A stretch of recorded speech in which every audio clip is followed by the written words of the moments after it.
Live from the Keon Sports Media Network studios, it's By the Playbook, and it is a victory Thursday for the Cleveland Browns. A victory that nobody saw coming, including any of us on this pod, as discussed last week. But I'm Brandon Soder. With me, Michael Turnovan, Patrick Walls. Guys, how you doing? I mean, we're here, and knock on wood, the technology's working, so doing pretty good. I'll take it. Yeah, I feel like I'm experiencing deja vu with that opening. Yeah, weird. So obviously you guys don't see behind the scenes, but had a couple technical difficulties to start the show. But we're here, and we've got Browns football to talk about that doesn't make us want to off ourselves. Cleveland Browns 13, Packers 10 in a game that the Packers seemed like they pretty much had under control up until the fourth quarter. All the talk was the Packers were the best team in the NFL, including from me. Like, they looked dominant their first 2 weeks. They handled the Lions, they handled the Commanders, but whatever reason, the Browns were apparently the kryptonite. Andre Schmidt also completely redeeming himself. 55-yard field goal to end it. We had the field goal block from Shelby Harris that led up to that. Just a lot to Is that his unpack sixth from in this his game. career? What was that? Yeah, Or his sixth career field goal six block? times. I don't know if you can coach that, if it's just an innate skill or what, but 6 field goal blocks in an NFL career is absolutely incredible. I'm sorry, Mike is currently adding to the run sheet. Yes, our run sheet for the show, which Michael, his contribution every week is simply adding who should talk when, is complaining about my spelling throughout. No. Let's be grammar. grammatically So now correct. I'm also It is your grammar. Oh, all with one L, all Brandon's grammar errors? That's funny. He meant to put et al, like, so it made sure to include all of them. reading. Come on, make sure to cite your sources correctly, Michael. All right. Well, I'm now starting to correct his reading comprehension because he didn't even bother reading. Immediately went to spelling instead of reading grammar. That's correctly and perfectly spelled right there, clear as day. So that's why we're up here on a Wednesday at 8:30 doing a podcast, because spelling, grammar, bad. Reading comprehension, Poor. ooh, there's a lot that is requested. He's leaving a lot of meat on the bones there, guys. He's taking one bite of a bone and wing and going, yeah, that's perfect, and just throwing it away. One bite, you all know the rules. That's it. Mike, I look Fucking forward to Portnoy. seeing your rundown next week. Then, congratulations, you pulled landscaping duty there, bud. If you want, I'll build a rundown next week if you want me to build a rundown. All right, let's talk about Browns before I get dragged even further for my loose notes that I threw together here. The Browns beat the drag you through fucking the Packers, guys. Fudge that the Browns packed in the Packers. Yes. Yes. Patrick, why don't you go ahead and start off, man? Again, there's a lot to kind of unpack and pack Yeah. with this game. But yeah, go for it, man. The offense, like all year, has looked abysmal. Can't, figure out their left foot from their right foot, but good God, this defense is otherworldly good.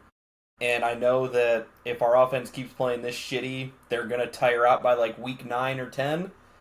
But that's going to be 8 to 9 weeks of football that are going to be so much fun to watch if you like defensive football. And at the moment, I enjoy it because we got nothing else. I was gonna say, man, like I'll take it. It's the Browns defense has been one of, if not the most dominant. Well, I can't say the most dominant. They still gave up 41 points last week, although because they were on the field the whole damn time. Yeah, and One of the best units in all of We're football good. right now. We're a really good first half defense until we get tired. That's all it is. Well, yeah, they were out on the field for 75% of the game against the Ravens. And even then, like, they looked great, like you said, for a lot of that game. Things really spun out at the end. Quinshon Judkins looks like exactly what we wanted him to be. He looks fucking good. He looks really good. We can sit here and trash our offensive line and how banged up they are and how poorly they've been playing, Judkins found a way to make it work for him. Like, he looked good. I'm very happy with that pick. Very, very happy. Keeping on the offensive side, Vannon had a slower game. I still love the kid, so I want to talk about him every single chance I have. Just didn't get the targets there. That'll happen, though. And I am still very happy we did not play a rookie. I'm very happy we didn't go with the rookie quarterback in there. Keep the veteran in there, get past the first 6 weeks, and then we can start rolling the rookies out. Yeah, Let's just figure out what we have before we give up on the season already. And I do have a bit of a bone to pick when it comes to the media and Joe Flacco, specifically Mary Kay Cabot from Cleveland.com, because I listened to all the post-game, like the press conferences, specifically with Kevin Stefanski, and every time she got to get a question, and after the Browns have won, she managed to try to make it about thinking about benching Joe Flacco during the game. That is the only thing she wanted to talk about. And to be fair, this was Joe Flacco's worst game so far. He did not look good. But it wasn't so bad that the game completely fell apart. And if we have a rookie in there, to your credit, Mike, one, again, this has the chance to spiral out of control against a very tough Packers defense. But two, specifically that ending sequence where after the block field goal, the Browns have to run 2 plays to get it within field goal range and come up and spike it with 2 seconds left. I don't know if a rookie is able to execute that the way that it was done. Like, Joe Flacco is the only quarterback on the roster I would have trusted to throw up the middle of the field and still be able to clock that. Yeah, I mean, the counter argument to that, though, is still you take Joe Flacco out of that game and put a rookie in there, and are they going to move the offense better? Because that offense, I think one of you guys texted in like our group chat of, if the Browns, I think it was you, Patrick, if the Browns could just move the ball on the offensive side, we would have beat the brakes off the Packers. We'd be 3-0. That's all we need, and we would be 3-0 right now. Yeah, which is it's painful to see. It's like the double-edged sword of, do we put a rookie in there and hope it works out and we can move the ball better, or do we stick with the veteran? To Brandon's point of, I don't trust Shadur. I don't trust Dylan back there. I call him Dylan. Dylan Gabriel. That was weird just calling him Dylan. Do I put Shadur or Dylan Gabriel back there and trust them to win a game? We'll call you Gabriel if you're above 5'10". You're just Dylan for now. Yeah, you get a last name. You gotta earn that last name, kid. But it's a tough argument because, Flacco really hasn't looked good, but there's really no offensive weapons to work with right now other than Judy, and then Judkins appears to really be coming along. So I do think we'll ultimately end up seeing Gabriel here at some point, and Harold Fannin, yeah. Yeah, say Fannin. Put respect on his name. Tillman seems to be figuring it out. Like, if he can just continue to do this and Judy stops dropping passes. Like, I know, Mike, you said that we were on the field all week against the Ravens, but in all honesty, the blocked punt, the interception, the fumble, it gave them 3 touchdowns within 30 yards of the goal line. So they didn't have to be out there for too long. Yeah, we outgained them. Yeah, we outgained. This was the first game this season that we were outgained. And it was by a total of 9 yards. So that's the secret. We just have to be outgained on the offensive side of the ball. And the Browns will go, what would it be at this point? Well, no, we were not outgained on the offensive side of the ball. We were outgained total yards. So kick returns, punt returns, all that stuff. Okay, I'll take it. We can work with that. Yeah. We can work with that. But we got to highlight some of the rookies. Mike, Harold Fannin, you already mentioned, he not like a highlight game for him by any means, but he has looked great so far this year. Judkins, I didn't realize this until seeing a stat after the fact. Keep in mind, did not play it all week 1, played limited in week 2, leads all rookies in rushing yards with 155. Ashton Genty, who was supposed to be the focal point of that Raiders offense, 144 yards. Amari and Hampton, 142. I say, in Genty's defense, he is playing with a historically bad offensive line. That is fair. Chip Kelly seems like the Arthur Smith of running back coaches. Like, he will focus on anybody else. He's using Genty as a complete decoy to throw it to fucking Trey Tucker. Yeah, his usage has been pretty low, but again, you can't really have that argument when Judkins has played. Yeah, trust me, I'm not taking anything away from Judkins, but and also the Browns' offensive line is also been bad. Not Yes. as bad as the Raiders, I will say They that, are but we're historically parsing hairs. Yeah, the Raiders they've been historically terrible, but Judkins was obviously worth highlighting. Mason Graham. Swessinger has been amazing. He looks Again, good. he I thought he was He's going to be more of everywhere. a true linebacker. They're using him as like a dedicated pass rusher, and he's been Fucking unstoppable. everywhere. Unstoppable. So that was a huge pickup in the second round. And then Mason Graham. Remember when everyone was freaking out because Mason Graham was vomiting after his first Browns practice, and they're like, "Oh, this kid doesn't belong in the league. Like, He just what do goes we too do hard. here? We could have had Travis Hunter." 43% pass rush win rate. And if you don't follow the PFF stuff, you don't really know the averages, whatever. Basically, pass rush win rate is the percentage that you are just beating your blocker outright and having a free rush at the quarterback. For defensive tackles, the average is 9%. 9. Not for rookies, for all defensive tackles. 9, as Mike counts all the way to 9. I think you can do it. You got it? Yeah. You got there. Good job, buddy. So Mason Graham, absolutely incredible. We legitimately have 2 defensive rookie of the year candidates right now between Swess and Graham.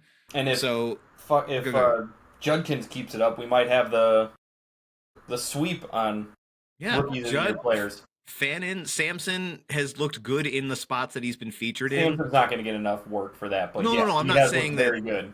No, I'm not saying offensive rookie of the year. I'm just saying like we don't know what the quarterback class is going to pan out to be, but everything else right now appears to be a hit, which that's the argument for keeping this core together right now, man. They can draft. Yeah, I got one more fun fact for this game. Mike, I know in the text messages when I mentioned that Mason Graham had the 43% pass rusher win rate, you were like, well, it must be nice playing on the other side of Myles Garrett. Fun fact, Isaiah McGuire leads the NFL in pass rush win rate. Playing on the opposite end of Myles Garrett and having Mason Graham up the middle. Yeah, it certainly helps, but we've seen plenty of players struggle with him. Like, it's Myles helps, but... I mean, yeah, we had the one guy struggle. I'm not going to name any names, but we all know who I'm talking about, who was just like, oh, they're just trying to get Myles into the Hall of Fame. I'll name him Jadeveon Clowney. Yeah, he can go. He's a dick. He just got signed somewhere. Was it Dallas, maybe? I don't give a fuck anymore. I think the Cowboys signed him. A suitable replacement for Micah Parsons. I'm sure that's working out very well for them. I mean, they're one defensive player away from winning a game. And as we'll discuss later, it wasn't Jadeveon. Yep. So the Browns defense, we talked about how great they've been. Just a few defensive rankings right now. First in total yards, first in rush yards allowed, fourth in pass yards allowed, second in sacks, second in quarterback pressure percentage, second in rushing touchdowns allowed, first in tackles for loss. Not bad for a team that no one had any expectations for. Go ahead, Mike. Sorry. Pretty good, dude. Pretty solid. Pretty solid out of 10. So defense is playing out of their minds right now. Also worth noting, the running backs that we've shut down so far in allowing that little, like, again, first in rush yards allowed. We've gone up against Chase Brown, who's not having a great year, to be fair, but then Derrick Henry and Josh Jacobs, 2 of the top 3, 4 running backs in the league at worst. Yeah, it's you can't go wrong with that. Last note on the Browns before we briefly talk about the Packers. DeJuan Jones, very early in this game, went down. He is out for the year. I mean, he hasn't been particularly great at being available, and if I'm being honest, he hasn't looked good when he's out there. He's huge. He's a big body, but as soon as defenders realize they can just kind of run around him, and he hasn't improved, he's been more of a liability than anything. The fact that he hasn't gotten pushed inside to guard yet and put Batonio back at tackle is crazy. Like, I wouldn't say he'd excel as a guard, but that girth would be a lot more effective in there because you're not having people run past you at that point. Yeah, I do feel like his height could be an issue when it comes to leverage. Yeah. But I'm willing to try it at this point. He's not a left tackle. Or right tackle. I can tell you that for He's sure. not a tackle. He's not a tackle, yeah. Put him in at center, fuck it. I feel like I wouldn't trust him to be able to make the correct reads if he can't even figure out how to play tackle. Can't even. Just get in the way. Yeah, that's all you have to do. As I see Mike is still editing the sheet. Over to the Packers side, so ultimately they're still going to be fine. I think 2-1. And we'll say it was kind of funny that Micah Parsons, the newest Packer and the spark plug to the run at the beginning of their season, conveniently right before this game, quote, "I think this team can go undefeated." Yep. They did not go undefeated. I hope this is the Giants yacht boat picture. You remember when the Giants posted that picture of all of them on the yacht, and then after that, yeah. 3 and They've 29. got like a 33% winning percentage since then. Fell apart. Yeah, not bad. So yeah, sucks to suck, Micah. Jordan Love also did not look good in this game. He hasn't had to be a world beater the first two seasons or the first two games. Here's the difference, man. Like Jalen Hurts hasn't had to win it for his team until this week, but when he was asked to, he did, as we'll get to in a little bit. Jordan Love did not have that gear this week when they needed him. I say he was really good at throwing one of the worst picks I've seen all week. Yes, which jump started this entire comeback. Yeah. Yeah. That's a momentum changer for sure. What was that? Delpit that caught that? I'm not going to take anything away from him, but my God, as a quarterback getting paid what Jordan Love gets paid for one of like those highly touted quarterbacks, one of like the top 10, he's in that conversation. My God.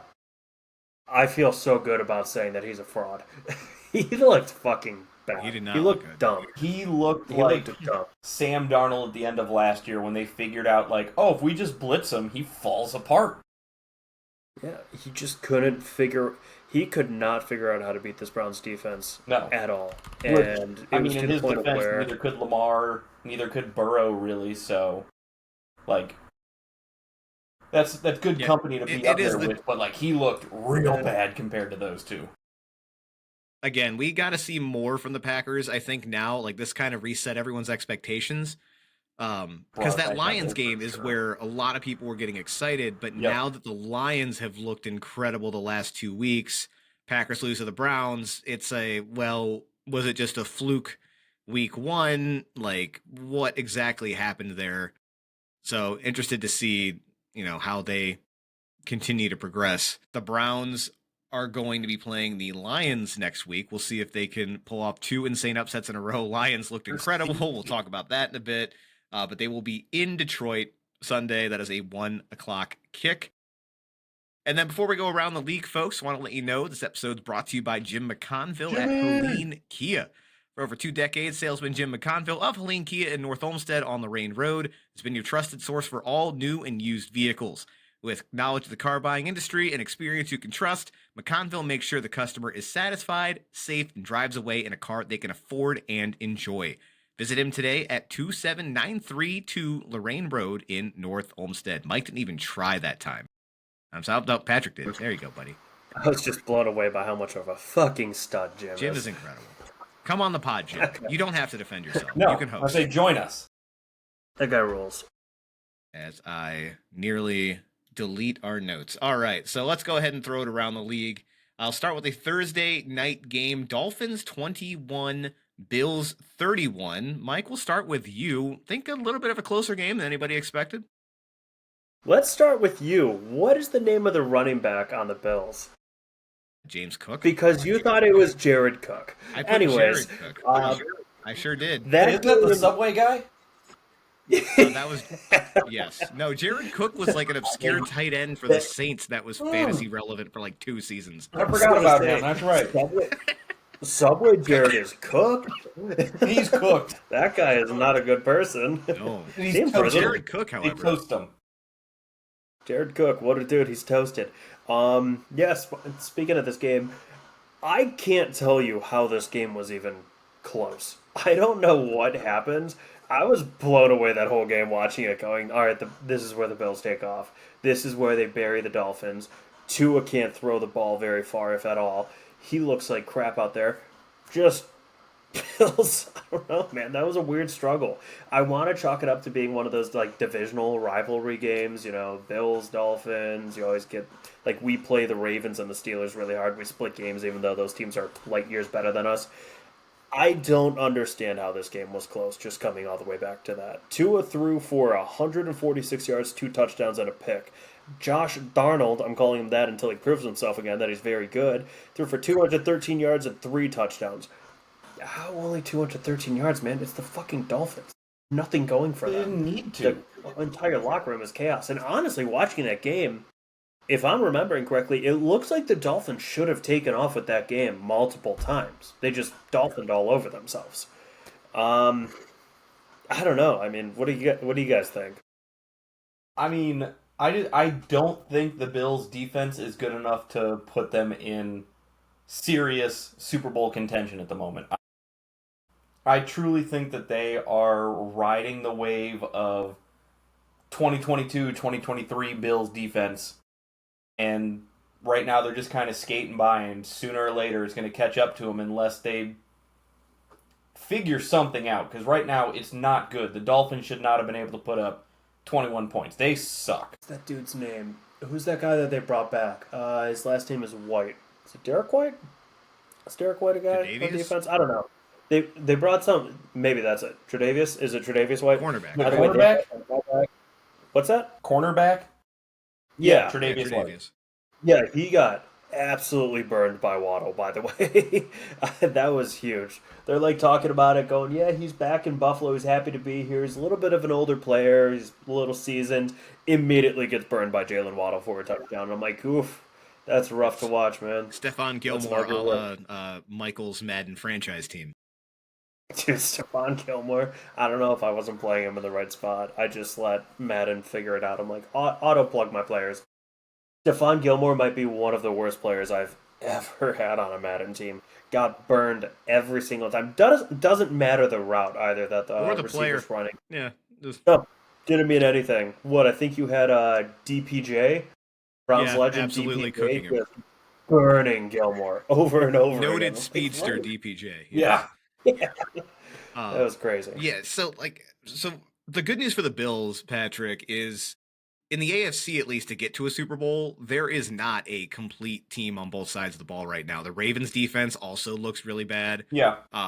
The Chiefs offense is Looks like dismal shit. right now. So I mean, the they Chargers can get at the there. moment look pretty The solid. Chargers do look like the most complete team, but they still have to prove they can do it in the playoffs. I'm not ready to just completely ride with them yet. So I do think they still have the potential to get there, but facing anyone from the NFC right now is going to be tough, whoever that representative ends up being. But shout out to Amazon, because Mike, you were talking about this as well. The broadcast, they have the all 22 view, which is one of my favorite cool. ways to watch now. I wish we had more of this, especially at the college level, for like It's doing so cool. scouting and It's so things. much better. It's so much better. It's awesome watching the game and just going, oh wow, who had the all 22? The Bears Vikings. Yeah, Bills Dolphins. Yeah, Bills Dolphins. The amount of times where you could legitimately see Tua just staring down his receiver the entire time, not even attempting another read. The amount of times Tyreek Hill got open, it's holy shit. Yeah, Tua is bad. It's crazy when I see more than 5 yards down the field just how many open receivers he's missing. Yeah. It was crazy. And that's kind of where I was going with it. Because you look at the stats, and you can tell that Tua is not good. But when you watch it from that view, you notice two things. One, he has a complete blind spot when it comes to linebackers. I don't know how you get a blind spot in the middle of your eyeball, but apparently that's what has Tua. Cataracts, man, from all Yeah, those good point. concussions. That'll do it. I think both those answers. Right. But then again, the processing is an issue, and boy, Mike McDaniel's offense just has not evolved since 2021 when he came in, 2022. He's given up. Yeah, like the speedster Yeah, I think stuff, so. all the motion and everything, it worked for a very long time, but you have to evolve. You have to throw in new wrinkles, and it's just all the same shit, and teams know exactly what to look for, and Tua's not good enough to go out and improvise on his own and make it better. So you got to draw up some new plays, man. Like McDaniel is coaching like someone who knows he's got a foot out the door. Yeah. Yeah. And I think he'll be a great offensive coordinator somewhere else, but it's not looking good for the Dolphins. I think that he is just like, he knows the position he's in. He can't sit Tua without hearing from it from, ownership and the front office, Well, who because does he they're have paying him behind so him? much money. And he's just like, well, I know that he sucks. I can't do anything about it. So, like, I feel like he is, like, loud quitting. Yeah, that's 100% what's happening. Another day closer to death. Yeah. But yeah, Quinn Ewers and Skylar Thompson. Not like he's got some good prospects here. I mean, That's just the thing, man. Like it has to suck walking onto that field every single week going, I like the way my offense is run. I like my plays. I like what we have here. But my quarterback can't get it done anymore because he's burn dead. Like 3 years ago, Tua, that offense clicked. That offense worked. Tua's just not that 2 same years player. ago, Tua, it clicked and worked. I agree with you, but McDaniel still has some culpability here because it's not like you didn't know this was your quarterback and you've done nothing to change the offense. Like, there are other ways you could scheme these guys up, and you're not doing it. These are the same exact looks that we got when he got to Miami. Nothing's changed other than some of the personnel, and teams have completely keyed in on it. You've got 3 years of film on the Dolphins that you can use every week. So again, Tua's a problem. McDaniels is a problem. We said it from the beginning of the year. The vibes were off with this team. 0-3, and it doesn't look like it'll be getting better anytime soon. Let's move forward to another dumpster fire of a team, at least last week. Bengals 10, Vikings 48. The backup bowl was completely one-sided, largely in part thanks to the Vikings defense. Carson Wentz did what he needed to do, but Patrick, we'll start with you, man. Any takeaways from this? I mean, I gotta shout out, what was his name? Isaiah Rodgers.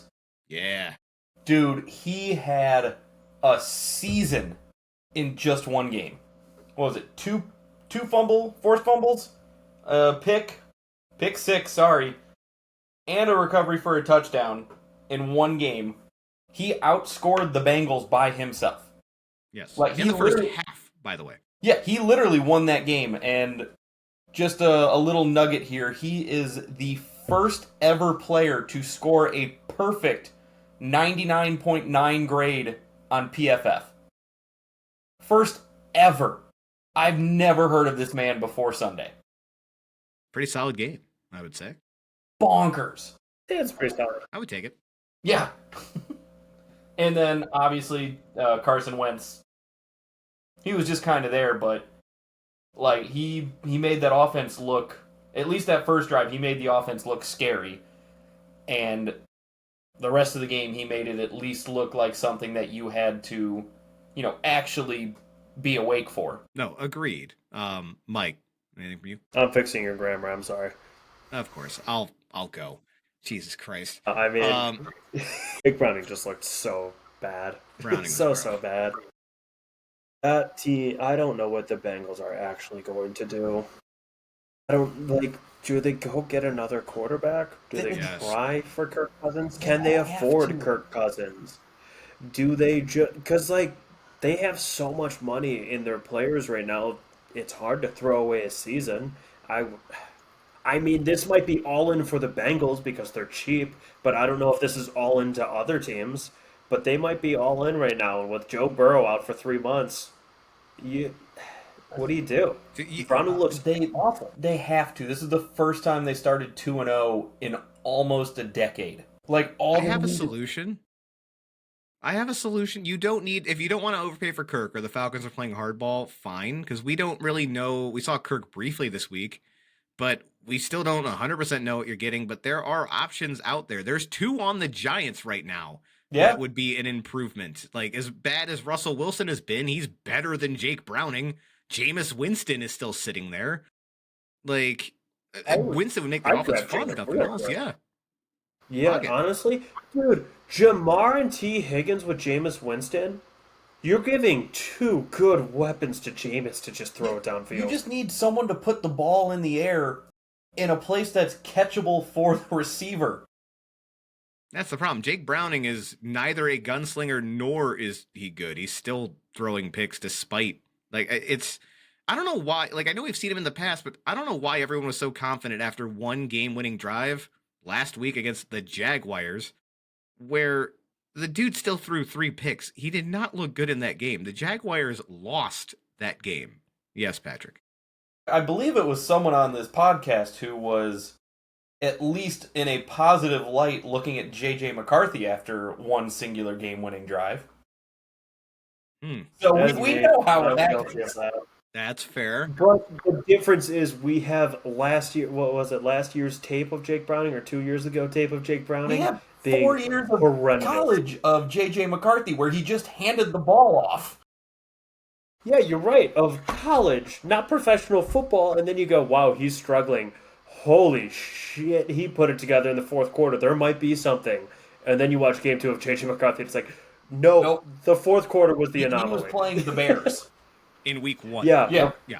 the cursed The Bears. same Bears who allowed a Hail Mary touchdown to beat them last year because one of the cornerbacks was pumping up the crowd and flicking them off in the middle of the play. That's still so funny. Turns out, not a good. What was the PFF grade on that versus Isaiah Rodgers? Do we know? Not good. 99.9. Probably slightly Can't think worse. of Was it? Yeah. Okay. All right. So yeah, I think it just tells you how bad JJ is that Carson Wentz gets in there, doesn't even play particularly well, and the offense looks significantly better. We'll see how that progresses, but Carson Wentz has at least got himself the starting job for now on a very, very good team. First quarterback ever to start for 6 different teams in 6 consecutive years. Jeez. He is the ultimate journeyman. to go. He is going to give Way to go, Prince Fitzpatrick Eric. a run for his money on the amount of teams that he's played on. Let's say, yeah. What he's about getting- Josh McCown? Oh yeah, Josh McCown did play for a lot too. Carson Wentz is still pretty young though. He's got time. Said he only got drafted in 2016. He's only been in the league for 9 years. It's true. All right, let's go ahead and move on. Texans 10, Jaguars 17. This was an For the awful third straight game. week, top note in here, the Texans offensive line is very bad, but man, we got to start having a conversation, I think, about CJ Stroud. Mike, I know you're Keep making the excuses. number for him. one CJ Keep fraud. making excuses. Keep making excuses. Tell me how Geno Smith is doing it. Keep making excuses. He's not. That's CJ the Stroud problem. is an He's not. absolute fraud. I say my Is Geno Smith like a top 5? He's In does he have, passing, the team's terrible. Yeah, in passing. Yeah, but in passing, if Geno Smith can figure it out, and CJ Stroud was being a top 5 quarterback after his rookie year, get the fuck out of here, CJ. What's your excuse anymore? I say I wouldn't put He Geno is as a a top fraud. 5, top 10 quarterback. He's just having to throw the ball so much, and he's Yeah. just kind of able to hit his Just receivers. empty yardage, man. Yeah, I don't think the Texans have had a lead this year, and if they No. have, they certainly seem to lose it where they need to throw the ball, and it just can't get done by CJ. I said I think we need to have a serious conversation about him. my only I argument is he don't- is still the best quarterback from his draft class. Yeah, It's a very That's- low Yeah, bar, that's but he's true. the best one there. CJ is the best quarterback out of that draft class. I don't think that's really up for debate, but it doesn't mean he's great. No. He's No. He's a middling quarterback. He's clearly good enough to be a starter, but I think we need to tone it down if it's even still a narrative out there of him being one of the better quarterbacks in the league. He's middling. No, he's he in the hasn't middle. earned it at this point. He's in the middle, and he's further towards the back than the front. That's what I'll say about CJ. The reason CJ's been able to ride this so long is because it wasn't that he played so well his rookie year and was Turned that team legitimately in around. the MVP conversation. Yeah, he took a team that had no expectations and at the time, like, no talent. Like, Nico was not what he is, or was not what he is now then. Like, there really wasn't anything to look forward to on this team. He took them to the playoffs, won a playoff game. So it's just, I think it took people a long time to, like, comprehend that, you know, the sophomore slump hit, the tape came in, teams figured out how to play him a little bit better. And yeah, we got to stop making excuses eventually. Like, I have not completely given up on the guy. There was still some weird shit too about him being hurt at the beginning of the year where, like, kind of unprompted, he was talking about how he didn't feel like he needed to go get surgery, which I feel like if you're fully healthy, you don't generally wake up thinking that you don't need to go get surgery. Yeah. So I don't know.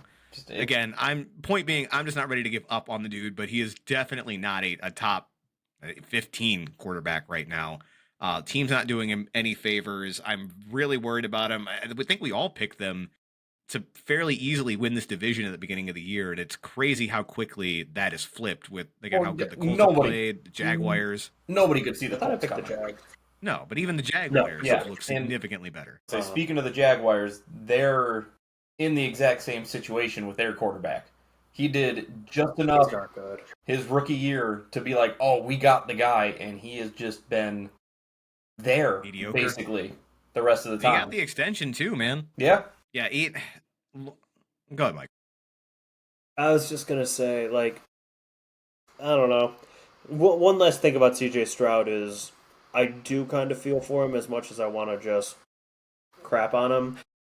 I think he's probably also going through the same exact issue, whether he's a similar quarterback play style or not, as Justin Fields was for the Bears, of playing behind absolutely no offensive line. And eventually that just breaks your brain into being very uncomfortable, very unsure. You don't know. What was he? Wasn't he like leading in sacks last year and the year before, like his rookie year and his sophomore year? Like, that breaks a person's trust in their team. So I do also think part of him playing poorly and significantly poorly was rookie year. He comes out and it's like, okay, the NFL is this. Like, that's fine. I'll just play. I'll just sling it. I'm a rookie. I'm too young and too new to He doesn't understand know any things. better. Yeah.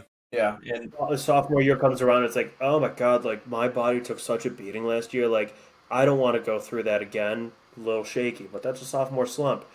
Year three now, he still doesn't have a good offensive line. He's still got the jitters, and I think a lot of his bad quarterback play can be from those jitters yeah, that he has. Like, it goes beyond the physicality of the play. I think a lot of it's mental. I feel like D'Amico Ryans, there's some of it's on him as well, because I don't know if you guys saw it, but they just cut the Super Bowl winning safety of C.J. Gardner-Johnson because he couldn't comprehend the playbooks that D'Amico's putting out. I don't know if that's more on CJ or if that is more of a D'Amico like, hey, you need to, you know, figure this shit out and make it better for your players. I mean, I would lean. I almost side with D'Amico on this because the defense has not been the problem. It So it far this hasn't, year. but like, I mean, as a head coach, you gotta make it work for the people that are on your team. How fucking complicated could it possibly be for I a don't know. safety? Like, Trust me, like I do feel like it leans more towards CJ than anything, but the man was talked about as like the best safety in the league no more than 2 years ago, and now he's getting cut from a 0-3 Texans team. I feel like there may Doesn't have add been up. more going on there So do too. I, Yeah, it but doesn't really make a lot of sense. But I don't know if you guys want to keep touching on that. We can, but to pivot to the Jaguars, kind of going against what we were saying about Cincinnati. I think the reason people liked Jake Browning and thought Jake Browning might be better this year was because statistics time. The Jaguars had 9 takeaways in 2024, and they have 9 takeaways already in 2025. That Jaguars defense is good. Yes. So when Jake Browning led a game-winning drive against them, it's like, okay, Jake Browning might actually be pretty decent at football. He's not, but I can see where the thought came from. Yeah. It's not like they pulled it out of thin air and lied to themselves like J.J. McCarthy. But Trevor Lawrence, back to the signing of him, how he got the extension. I don't think he's the guy, No. but I do think that's the right decision to make that extension because you either do that or you do what the Browns have been doing for years and years and years of going, we're just going to hit on a pick. We're just going to keep trying to hit on a pick over and over again. It's like, or you get an okay quarterback. Again, he's not a world beater. He's not a top 5 guy. He's probably not a top 10 guy. But I'd be happy with him over what the Browns have had. So sign that guy. And if we can find our quarterback while we have Trevor Lawrence, That's a amazing. If different only story. we had the opportunity to take a quarterback number 1 overall that was middling and had some playoff experience and could have just stuck with him. Yeah, I can't think of any that player looked like that we a could have done great that trade with. at the time. I wish he wasn't such an asshole when he was with us. He was Draymond Green when he was with us. You loved him on your team, but you also hated him when you were the other team. But I think he got too far into the hate of his own team. Yeah. I think he bet on himself too much with that injury, played through it, and it's like the entire city of Cleveland was, dude, just sit the fuck down. Yeah. Stop going out there. You're not good You're not enough. You're helping not the team. healthy. Stop. And he kept betting on himself. God dang it, Baker. Well, I'm happy for you, but before we start fuck, spiraling man. on that, and last thing on the Jags, Mike, is Brian Thomas Jr. bad? People are asking. Yes. People are asking. He's not the same player he was last year, and I don't know if that's. It doesn't make any Just can't sense. figure out. You just got the chemistry. yips. I think he's got the yips, and I think he just isn't comfortable playing with Trevor Lawrence. I think I said it last week when there was a route that he was running across the field, like middle of the field across the field, and Trevor Lawrence throws him a hospital ball, and he's like, Brian Thomas just hits the brakes. He's like, I'm not catching that ball. I'm not smashing my brain for 7 yards. This isn't worth it to me. And I'm kind of bailing Brian Thomas Jr. out of it because I like that guy and I saw him last year and I know he's a good player. I don't think the chemistry there is with Trevor Lawrence, and I don't think the trust is there with Trevor Lawrence. I think Trevor Lawrence is getting wide receivers hurt, and BTJ's like, I'm not doing that here. Bring Mac Jones back. I'm not putting my body on the line for 7 Mac yards. Jones were It's good. not worth it. Yeah, Not Mac this Jones did week. look good. No. Well, So, all right. so I don't know. You guys have a take about BTJ? I mean, not anything more insightful or world-breaking than what you just said. And it makes sense. I've seen the same highlights, and it's very much a, like, we're not good enough for me to be doing that shit, and you're not giving me enough open space outside of these hospital balls for me to be like, okay, I'll go catch that one, because I know I'll get a deep ball later. Yeah, and I do agree with y'all. Some of just the easy drops, though, is what I don't really understand. Like, he's just not engaged. It's not like the Jaguars are a bad team overall right now. They're not punting on the season or They anything. stopped allowing the use of rosin and sunscreen. Yeah. That'll do it.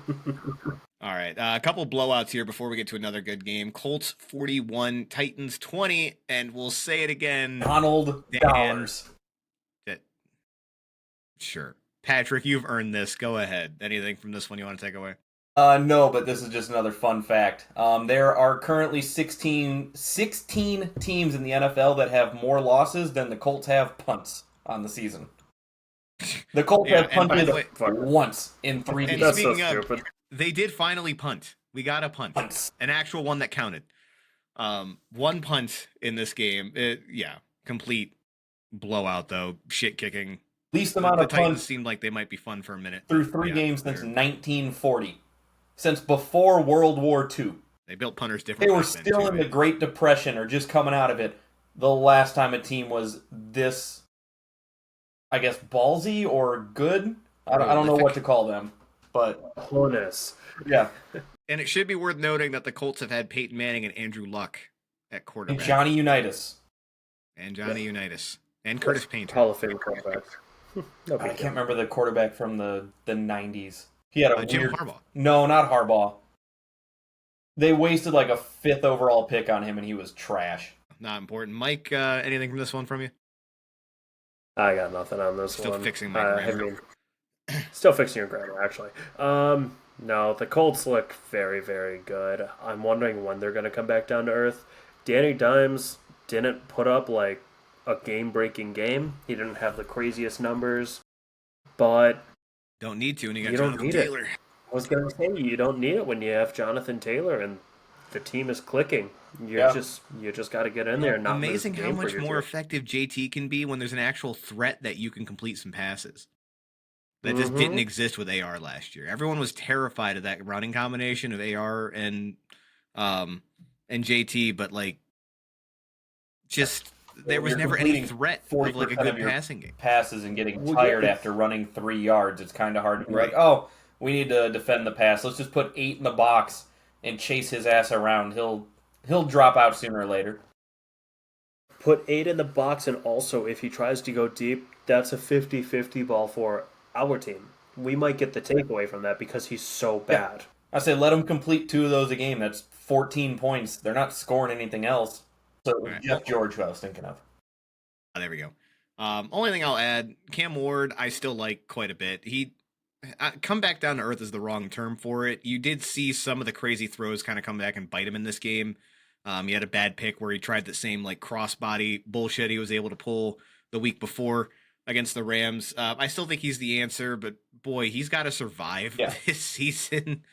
He's getting demolished back there. This is 90% of quarterbacks taken first overall. Is there's holes everywhere that you're not going to be able to fix, but you draft someone first overall, you're going to be expected to play them.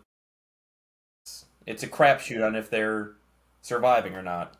And this is normal. I think I actually saw a stat earlier that the last like 15 or so number one overall quarterbacks have not had a winning record their first season. Like it's an impossible battle. Even in the cases where teams traded up for guys that were in better spots, it just generally doesn't happen like that. So again, hoping Cam Ward can make it out because I like him a lot.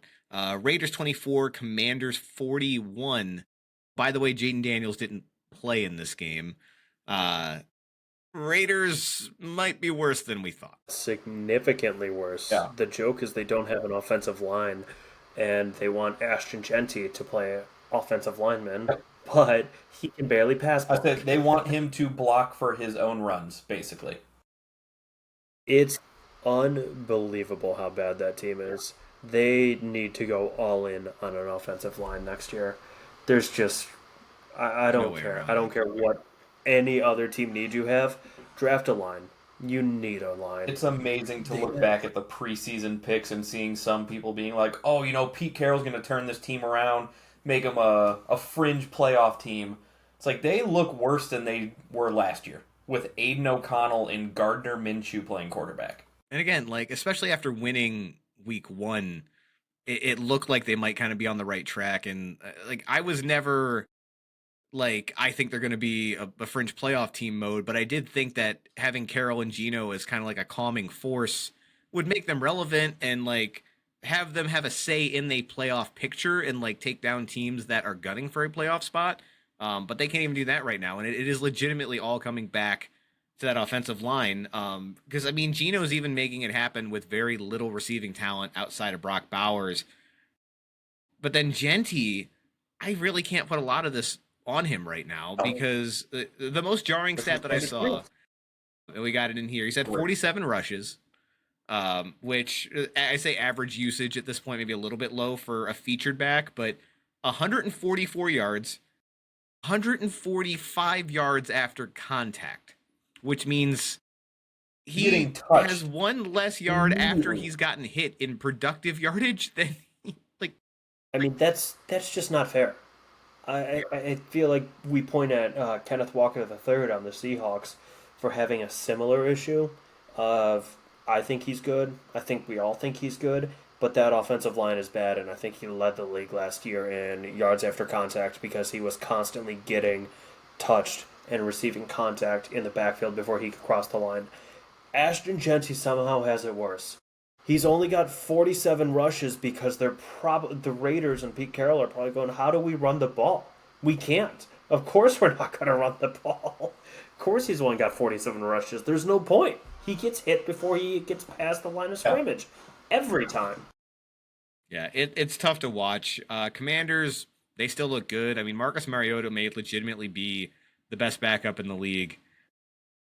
It did more than just keep them from losing. Again, against a bad team. I don't think Mariota can beat every team in the NFL or anything, but the Commanders seem to be in relatively good hands. That said, I hope Jaden Daniels does come back soon because boy, when he's on, he is so fun to watch. He has not been on yet this year, so I hope he figures it out. Not yet. Yeah, he did play well Jaden against the Daniels Giants, but He was a fraud. People are asking. yes, Marcus Mariota is the answer. We knew this. Number 2 overall picks that were previous Heismans. They really did just completely fit the bill there for his backup. Good job on the scouting department. Yeah, Smart move. they know what they had. Rams 26, Eagles 33. This was the most fun game out of that 1 o'clock slate, other than the Browns game for us. Man, the Eagles did not look good in that first half, especially. They were getting booed coming out of it. God, But Philly deserves nothing good. No, they did Fuck not that deserve to city. win Yeah. that game. You won a Super Bowl. You had a kind of a bad first half, and you booed your team. That's a shithole city. that's Philly, man. Every sport, it's incredible. They're awful. They deserve nothing. They don't appreciate anything. Well, Patrick, we'll toss it to you to start. Obviously, the Eagles end up winning this game. I mean, what was your biggest kind of takeaway from it? Because, man, they look like they've kind of got everything put together now. Say, I had this up on my phone while I was watching the Browns game. I turned it off midway through the second quarter because it was already 16-7, and the Eagles weren't doing a goddamn thing. And then the Browns game ends, and this pops up on the screen. and it's the blocked field goal return for a touchdown, basically for them to win the game. I don't know what happened, like what flip was switched by Jalen Hurts, but he went from AJ McCarthy level play to Super Bowl Jalen Hurts. Like, it was incredible to watch the highlights. And by JJ McCarthy level play, it was good JJ McCarthy in that all they were doing was handing off the ball. Yeah, it was JJ McCarthy not losing them the game because, there weren't, I don't believe they had any turnovers in the first half, but they had the first drive touchdown and then punt, punt, punt, punt, punt, fumble. Not until the midway through the third quarter did they have another drive that went more than 30 yards. Yeah, again, it was awful. Go ahead, Mike. Want me to go ahead? If you had it, yeah, go ahead, man. No, I mean, I'm just kind of hanging out and listening to Patrick say punt. I thought he had a stutter. Yeah. No, I mean, they went into the locker room after the half, and I think there's a word that I'm drawing a blank on here. Adjustments? Yeah, adjustments. That's exactly the word. They adjusted. They know how to adjust, and they have a team where they are able to adjust. They went, okay, the run game's not working. Jalen, why don't you go ahead and throw the ball? Let's start throwing the ball, and it worked. It worked really well. Suddenly, he is, again, a very, very good quarterback, and I think last year I said he's okay. He's outside of the top 10. I'll eat my crow on that. He's a top 10 quarterback. Like, I don't know, Super Bowl proved it, and this just reinforced it. He's a very good quarterback. Yeah, the issue with Hurts is he's just not asked to do this often, but every time he is, it seems like he steps up. Let's be honest about it, 2 Super Bowls, he's outdueled Patrick Mahomes twice. They didn't win the first one, obviously, but in the big moment, man, you want Jalen Hurts.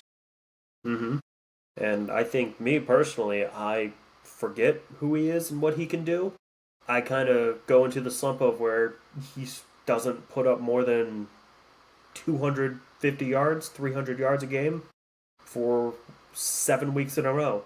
Then all of a sudden they ask him to do this, and he's like, okay, just give me some time to warm up. I got it. And I just forget. He's going to be one of those weird quarterbacks where he's forgettable because of how he of how the team plays, not him. And he's always going to have a weird. Yeah, he really is. And so is AJ Brown, to his credit. Not really being used until this week, and he has not, at least publicly, made a big deal about that.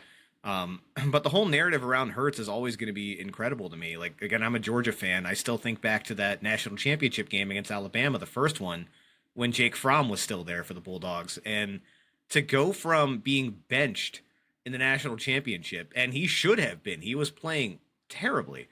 He was still primarily a running quarterback. He was not a good passer of the football. And then Tua Tagovailoa, who we spent the better part of the first portion of the show shitting on, comes in and leads them back to that championship with a huge arm. It's incredible. Like, to have the confidence to do that, to then be a Heisman candidate the next year or 2 years later when he transfers to Oklahoma, to now have been in 2 Super Bowls, and still somehow not get his due respect is incredible. I mean, outside of the paycheck that he got from the Eagles. Yeah. Sure. Last thing, though, on Jalen Hurts, that is now the 17th game in a row that he has won starting and finishing the game. So, like, there was, I know a game where Pickett came in for him last year when he got hurt, that they didn't end up winning. But any game, the last 17 games that he has played in completion, they have won. Yeah. Is that when Kenny Pickett came in and forgot how to let go of a ball when he threw it? Yes, I believe so. He threw his body forward. That was the Commanders, yes. That was a good one. That was our quarterback one for a second. Thank God he's not here anymore. Yeah, but I mean, Rams still look good. At Stafford, as long as he stays healthy, this is going to be a competitive team. I think the Eagles are just the best team in the league right now. And, I mean, really, they lost to them by a score. Like, 33 points is not indicative of how this game actually went. Jalen Carter, by the way. Go ahead, Mike. Go ahead. By a fluke of a blocked field goal. Right. You have to say how they lost that game. Because 6 inches. Is a wild. There's a difference between them winning and them losing that game. Yeah. Size Like, that matters. is the To be fair, we don't know if the kick would have gone in, but still. But point being, like, even if that field goal was missed, it would appear to be a much closer game than this final score is showing. Jalen Carter, if I also remember right, that was the fastest recorded speed since they started doing this for any player above 300 pounds, taking that touchdown back. I mean, he's probably the only Incredible. player above 300 pounds that was able to get to his top speed since they've recorded this. That's also fair, but it was like 18.9 miles per hour. Like, the dude is that's a terrifying. physical freak. I think I said Jalen Carter. It was Jordan Davis that made the play. In person. But yeah, the Georgia guys. Yeah. But so the Rams are going to be fine. As the Eagles are a freaking juggernaut. Well, let's go ahead and rip this Band-Aid off. The next one, Falcons 0, Panthers 30. Trash. First of all, Your team was we did trash. all pick the Falcons, so I would like to start Sure there. Sure did. But I am not going to come on here and defend them because what the fuck was, dude? I don't really know thought where that to they were start. going to try and pull their own 28-3 to get people to stop saying shit, and then they That they would just smart. never. And the Panthers would have been the team to do it against. Then they just never wanted to do it. Big brain. Yeah, man. Penix looked awful. And he hasn't looked incredible at any point, but this was far and away the worst game that he's had as a starting quarterback in the league. A major step back against a Panthers defense that isn't particularly great. Like, I don't understand how he went out and looked serviceable against the Vikings, which I know they had J.J. McCarthy, but it was still a Brian Flores They defense. still had the Vikings defense. Right. He looked like a viable starting quarterback and just completely went out and shit the bed. Wasn't just him. The defense that I was waxing poetic on the week before, not really able to get anything going. The pass rush wasn't there. I think Terrell did play, but the injury definitely affected him. Yeah, go ahead, Patrick. Speaking of pass rush not being there, Penix threw 2 picks, the lowest pressure rate in the NFL in the week by the Panthers at 18.9% of his dropbacks. So Yeah, one out they're of every sending more 5 guys dropbacks back. was there any type of pressure, and he still threw 2 picks. Which is concerning because, like, I don't even think it's a seeing ghost situation. I think it's the Panthers realize that they could just put more guys back in coverage, and Penix isn't seeing that, and not reading the field quite as well, which is baffling to me because he did a very good job with that when he was at Washington. So, I'm not ready to give up on the dude. This was just a complete failure across the board as a team. It felt like it got out of hand early, and they were just never able to get it back. Kirk Cousins ended up playing. Parker Romo, our new kicker, missed both of his field goal opportunities as well. So that felt great. And I'll go ahead and get this stat out of the way. It's a little misleading because he only has 2 wins in the NFL so far. But Michael Penix is now 0-4 in games where opponents have scored more than 7 points.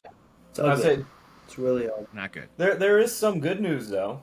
I mean, you guys did hold the Panthers to only 224 yards of total offense, so the defense did play well. It's just, I don't consider that well against Bryce Young. I mean, Maybe I have a higher standard. I don't know. 224 yards is 224 yards. Bryce Young, they held to 121 passing. If you had a higher standard, you want to be a Browns and Falcons fan, bud. No, you're not wrong. Unfortunately, these are the teams that I'm stuck with. You could always. Yeah, you guys got anything else you want to pile on? I mean, this game fucking sucked. Bryce, I don't think looked any much better than he has. I think he's still a crappy quarterback. The Falcons just completely shit this one away. No, I got nothing else. mean, I think when you threw in there a little bit, you're not ready to give up on the guy. No shit. I think it's way too early to give up on Penix. He had a bad game. He's a 4 games in rookie. How many games did he play last year? Like he's Not fresh. many. He's a Yeah. young one. He's got plenty of time to figure it out. I'm hoping this is his floor, but also I think we have to take into consideration, as I said earlier when we were talking about the Bills and the Dolphins, this was a divisional game. Divisional games are fucking weird. You And play these each other two teams twice a year. specifically are rivals. Like, when the Falcons were good, the Panthers always would sneak a game out. I still remember the 2015 Panthers, the 15-1 team, that one was against a really bad Falcons team at the end of the year. So they do always play each other tough, but they never, not usually blowouts. Which one of these two teams is the good team then? Because you brought up This time, no. neither. The answer is no. The answer's the Buccaneers, who they did not play. It's just a weird game, but I think this is Penix's floor. I don't think he revisits this week. You just have to put it out of your head and move on. That's all you can do. There's no takeaways. I feel like you can't take anything. They got really let down by not having Youngway kicking. That's true. So bring him back. They just need his vibe. Vibes guy. Yeah. They just need him on the roster. Yeah. That's the thing. Romo made all of his kicks when Koo was still there and not kicking. So just put him on the practice squad or something. Let the boy watch. Let the boy watch. All right, moving on. Enough of the Falcons. Steelers 21, Patriots 14. This was a pretty sloppy game all around. I don't think Rodgers looked particularly great, but I mean, hey, the Steelers got to win. Yeah, that's Steelers football. Yeah. What more is there to say? I'm very curious how much longer Mike Tomlin actually keeps his job. Like, I know they're probably going to have another over 500 season, but they have not looked like a good team in almost 10 years. And this is another team similar to the Dolphins, which doesn't get looked at as much because they've still made the playoffs and had some success, but I don't feel like this offense has evolved whatsoever since Big Ben. And like, I know a lot of that has been the quarterbacks that they've had in there, but I mean, now that you have a quarterback that can push it deep and push it more accurately, and it's like they didn't really change anything for him. It feels like a lot of the same offense they were running when Justin Fields was still back there. And like, to their credit, it's not like they're running Rodgers. They weren't running Justin Fields all that much either. It feels like they're kind of stuck in their ways, and the defense isn't playing well enough for them to get away with that again. And I feel like you're wasting an opportunity with Rodgers. No, that's exactly. I feel like that team, they need to take the roof off. They play conservative. That's all they know how to do. They know how to get a lead and hold on to it and just play annoying football. They're that team they're that game of Madden you play where whoever you're playing immediately starts chewing clock. We have scored a touchdown. We're going to do whatever we can to keep the ball away from you and just get this game over with. Well, and here's the other issue. They have Jalen Warren and Caleb Johnson, who's been awful. They don't have the running game to really pull that off this year either. You got to game plan around the guys that you have. And this feels like ultimately it's going to be the year that bites them in the ass. Like maybe they still sneak into the playoffs. I'm not counting that out yet, but this is the least confident that I've been in a Steelers team based on 3 weeks, and we have in a long time. I'm going to hard pivot here. I put Chase Brown on the block in my fantasy football league, one of my dynasties. I genuinely got an eye on back and said, hey, just wondering before I make you an offer, are you interested in Caleb Johnson? I'm like, no. My response was, don't send an offer because I'm not accepting anything from you. Don't even reject the trade, reject the IM. Just delete Caleb looks bad. I know there was like hope, there was prayers for him. Expectations were high. Holy cow, he looks bad. So bad. It was not just a pass blocking problems. He can't do anything out there. Yeah, game's just too fast. I don't get it. It seemed like it was going to be such an easy transition going from Iowa black and yellow to Steelers black and yellow. It's because Arthur Smith is the offensive coordinator. Like, that's true. We're not considering that. This is basically since Big Ben left, but their offensive coordinators, Randy Fitchner, who I've never heard of, Matt Canada, yeah, who honestly might be worse than Arthur Smith. And Arthur Smith is notorious for finding the decoy, having them be the best player to throw it to fucking Jonnu Smith. Jonnu! Get Jonnu the ball! It makes zero sense how you have DK Metcalf and Jalen Warren, who the last 2 years has looked, I'm not going to say a world beater, but at least a top 10, top 15 running back, and you've basically turned them into dust. Like, they're just kind of there. Yeah, I don't get it. I don't get these coordinators that are so stuck in their ways. Like, and for a while I thought this is how it was, but then let's look at the Chargers, who we'll talk about in a minute. Greg Roman is their offensive coordinator. Nothing but Greg running. Roman, who was known for wanting to do nothing but run the ball into the fucking dirt. And they look like one of the best passing offenses in the league right now. Good offensive coordinators will use the weapons that they have. But anyway, Steelers do still win. Patriots, I feel like it's the same as every week. A looks okay. He's still processing kind of slow, but god damn it, he has no talent to work with right now. Ramondre Stevenson, I don't know, like, is Travion Henderson really that bad of a pass blocker that we're just going to continue to run Stevenson out there to fumble the ball 3 times a game? I feel like Mike Vrabel is very much one of those people who's like, okay, we have a veteran, we're going to play the veteran. Like, we need that veteran leadership, the experience in there. We can't start a rookie this early. We need someone who's not going to put the ball on the fucking ground. I mean, that would make sense, but with how hard they went to get him, he's not worried about losing his job. It's been 3 weeks. Can we be out on Keyshawn Boutte being good? He's not good. He's not good at He's all. the wide receiver 1. Yes, the he problem. had, one good week, and people were like, dude, he was a first-round pick. He's a really good receiver. He's finally got Drake May throwing it to him. Said, no, he's not good. He's not. Players don't just miraculously come alive in their 4th year. I can't name a single player that has done that from the first round of year 4. We just get it together, man. It clicked. Daniel Jones. He's not a good player. And Stephon Diggs is, I don't know, I guess he's Is that old. his 4th year? No, it was like I don't his know. 6th year. He got extended from the Giants, remember? He got extended because of that good season. Well, yeah, that might. Yeah, Was you're that his right. I think third that or was his his 4th fourth year, year? actually. Yep. Yeah, I think you're right.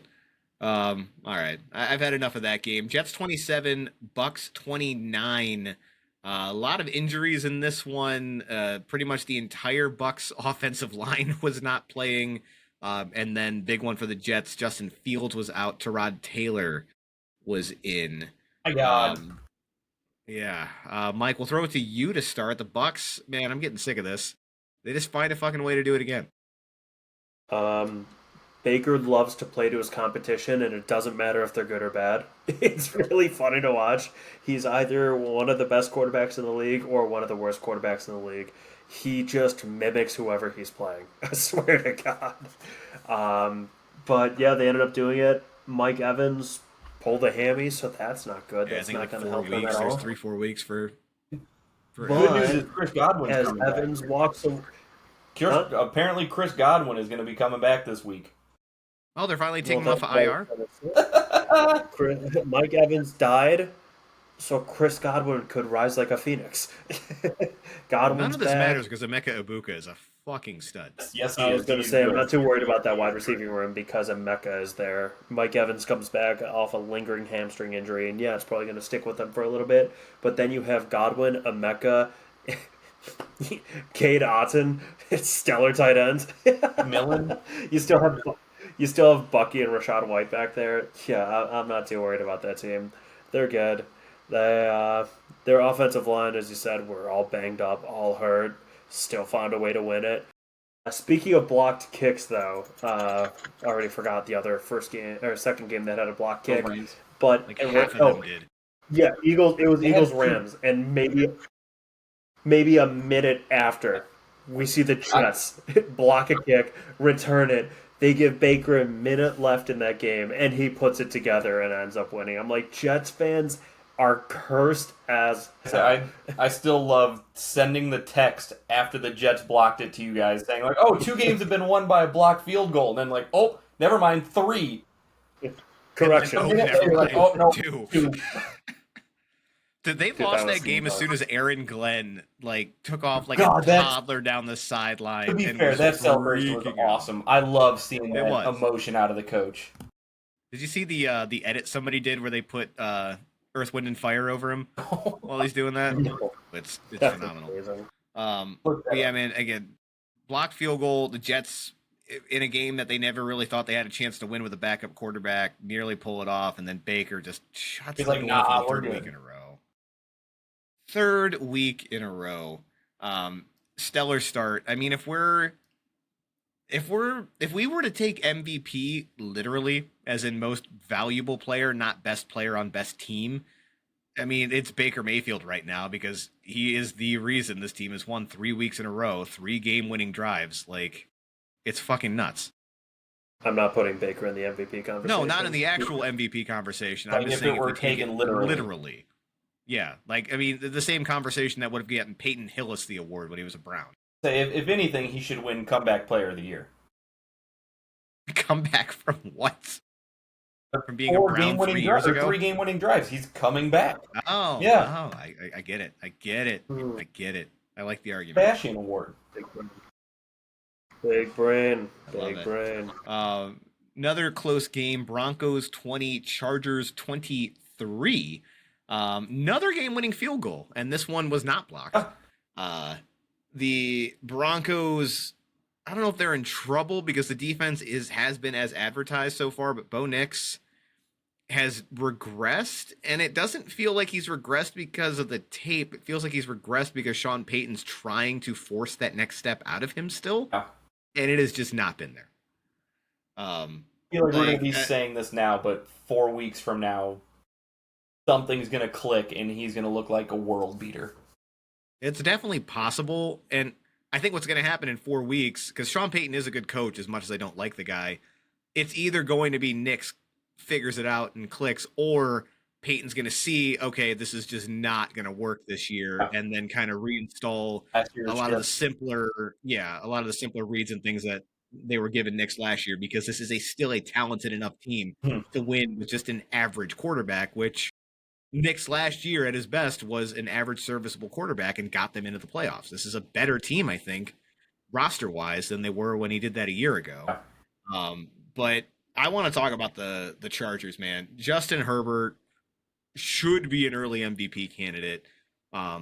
We talk about teams adjusting their philosophies. Between Jim Harbaugh and Greg Roman, that this personnel tells you that we're going to run the fuck out of the ball. They used a first-round pick on Amari and Hampton. Najee Harris. And brought in Najee Harris. It looked like it was going to be another, all right, we're going to run the fuck out of it, and then when we need Justin Herbert, we're going to wake him up and hope that he can start slinging the ball, which did not work last year. Because in his defense, he wasn't needed until the playoffs, and by then it's like, well, fuck, you got Ladd McConkey and, a fucking hope and a prayer, and the run game didn't work against the Texans. They somehow win a playoff game. But they realized they have Justin Herbert. Apparently, they realize they have Quentin Johnson, is just good. I'm going to just be baffled by this every fucking week. He should win Comeback Player of the Year from just being terrible. But yeah, man, they realized what they had. They're letting Herbert sling it, and ever since he started poking Madison Beer, the Chargers look like the best team in the league. We got to do everything we can to keep this together. I'll do it. You'll do it. You just got to be a nerd with a smoking hot lady at your side. Or gentleman. That'll do it. What? Or gentleman. Or gentleman. We don't discriminate on this podcast. Anything from you guys, though? Again, Broncos, it's a tough division. I still think they're a playoff team. But Chargers, they're in the driver's seat right now, man. I don't have anything on the division right now. Crazy about the actual game, but I'm pretty sure all of us picked 3 teams from this division, or were close to picking 3 teams from this division to make the playoffs. I think they're going to get 1 at this point.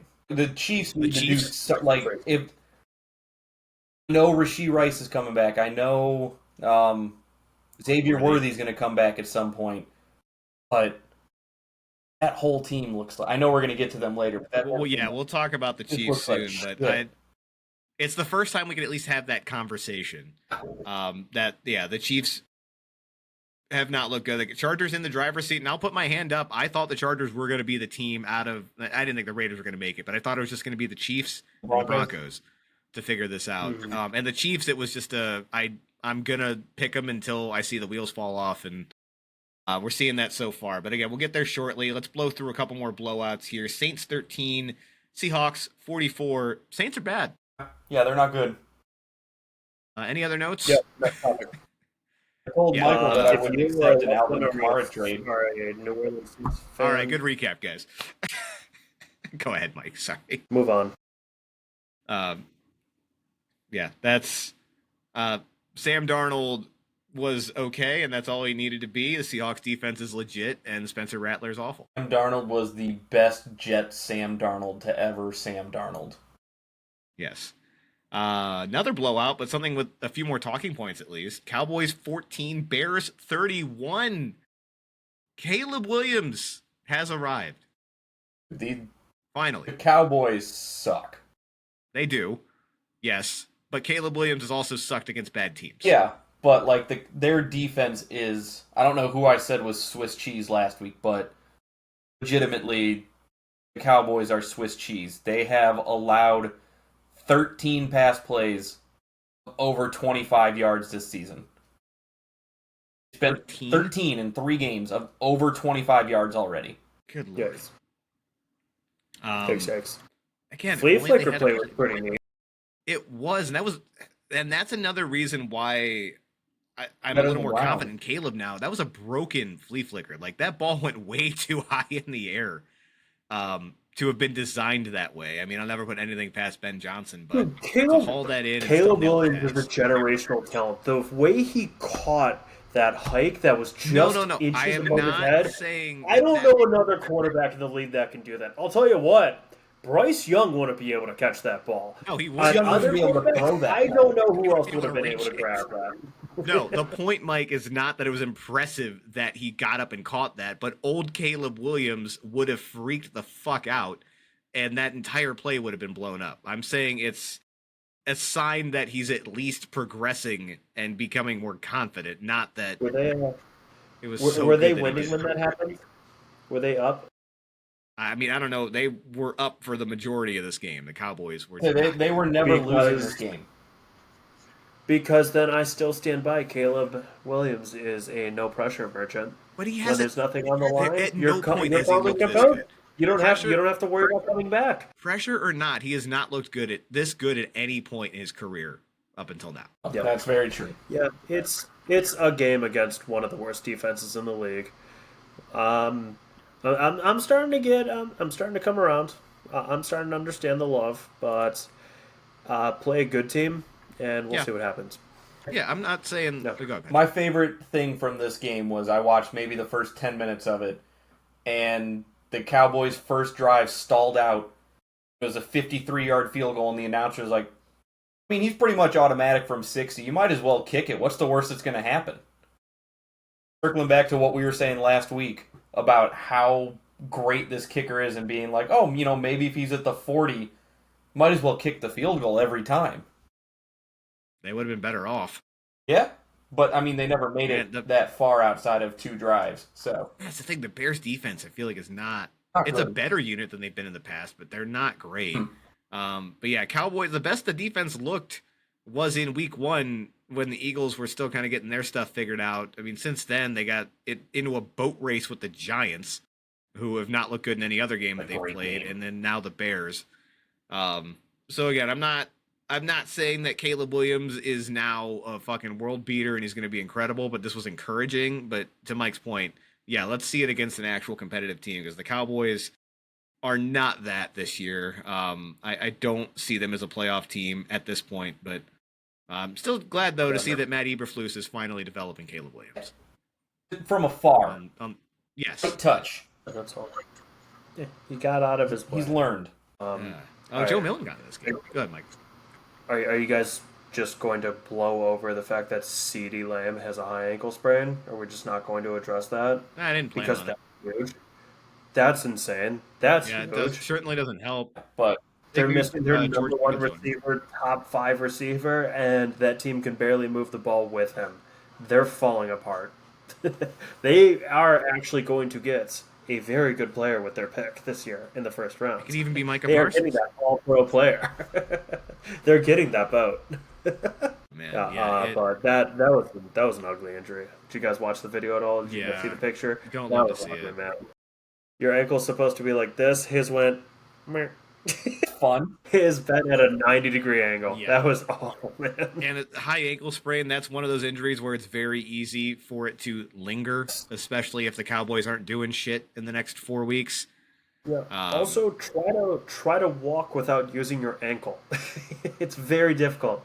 Now try running and making cuts. I say make one cut, like planting with that foot, and you're done. Brother, I can't do that now. My hip hurts sitting too long. Say, to be fair, we've seen you try to run in a straight line, Brandon, so.